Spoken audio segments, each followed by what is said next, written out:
Now that's how it's done, Seiko!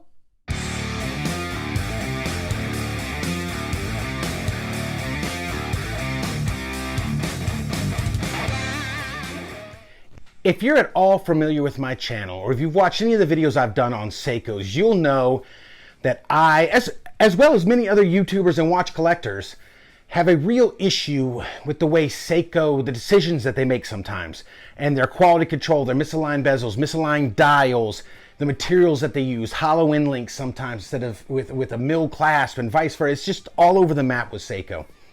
So I've been searching and hoping that Seiko is going to start turning around and doing things better, and I think they have. And what we have for you today is the Seiko Prospex Speedtimer Solar Chronograph. SBDL089 is in for review, and this is the way you do it, Seiko. Let's get this bad boy over to the table and take a deeper dive into the Seiko Prospex Solar Chronograph. And let's rock this watch. All right, guys, so here it is, the Seiko Prospex Speedtimer Chronograph with the gold dial, reference number SBDL089. By the way, these were JDM, which stands for Japanese Domestic Market Releases Only. So they were only technically released in Japan, but with the power of the internet today, you can get them all over the world. So let's take a look at this very cool watch that I think Seiko finally fixed some of their issues that they've had with other watches. They fixed them in this one. So let's take a look at the dial and then get into the specs and features of this watch. This watch has a 39 millimeter case diameter. It is 13.5 millimeters thick, and that is to the double dome and slightly domed sapphire crystal. All right, it has a 45.5 lug to lug, and that's on the case. However, overall length, because it does have male end links, is actually more like 49.75. All right, because as you can see, it has the male end links.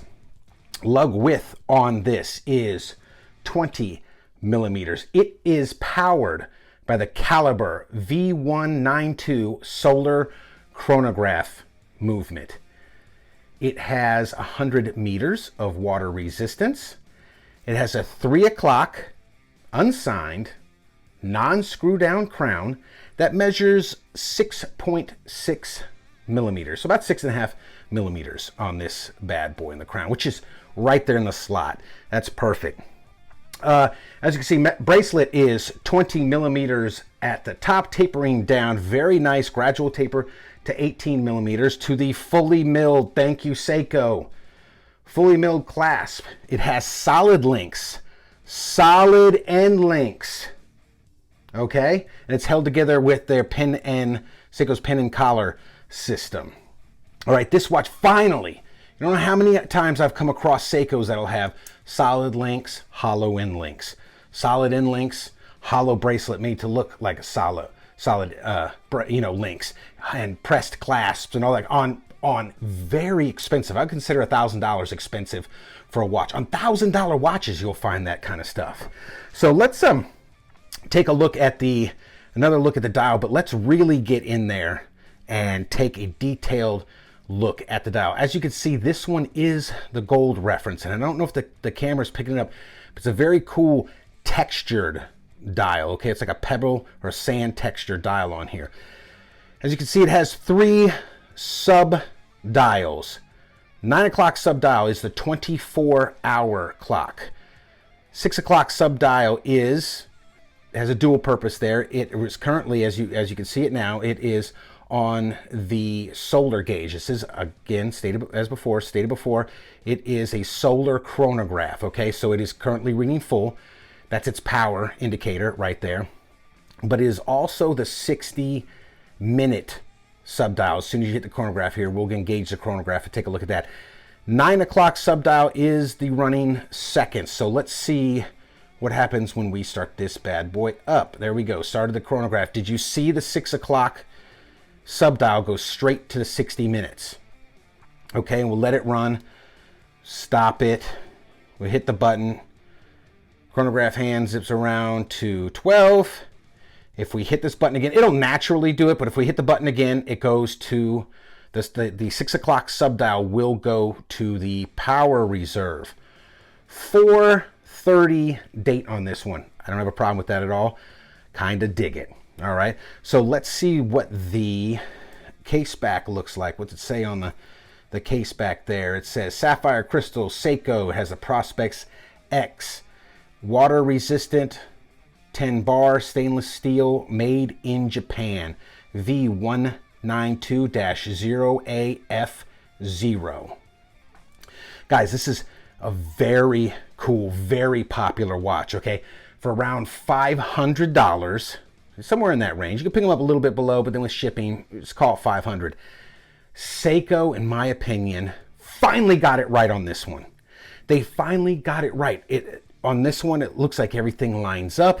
It has solid links, solid end links, fully milled clasp.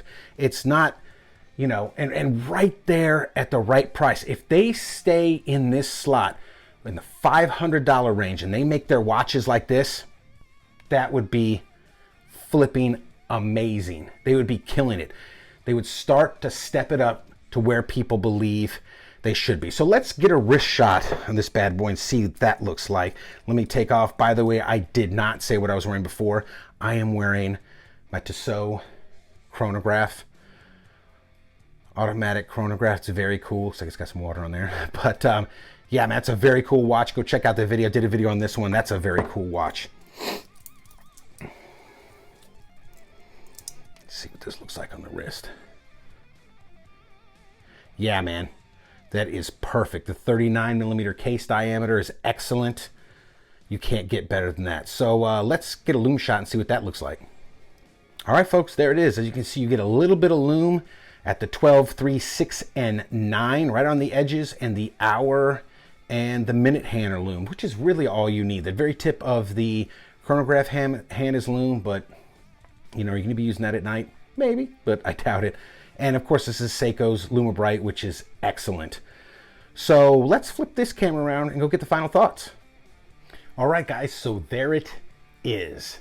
The Seiko Prospex Speedtimer. Guys, what is your opinion about this? Are you familiar with this watch? If you are, leave a comment down below. But what's your opinion with Seiko lately? I got to be honest with you. In my comments, it's not looking good for Seiko. Seiko has peeved a lot of people off with the kind of stuff that I've been talking about in my videos. But this one, trust me, guys, if you don't mind that it's a solar chronograph, and I don't, you get 6 months of power with this bad boy without being charged. I mean, it's they finally did what we were asking for with this watch. Okay, it's very, very well put together. It's very cool. This is what Seiko's capable of. It just it breaks my heart that they do some of the other crud that they do. So guys, if you like this type of content, please like and subscribe. Leave a comment down below. And as always, rock that watch.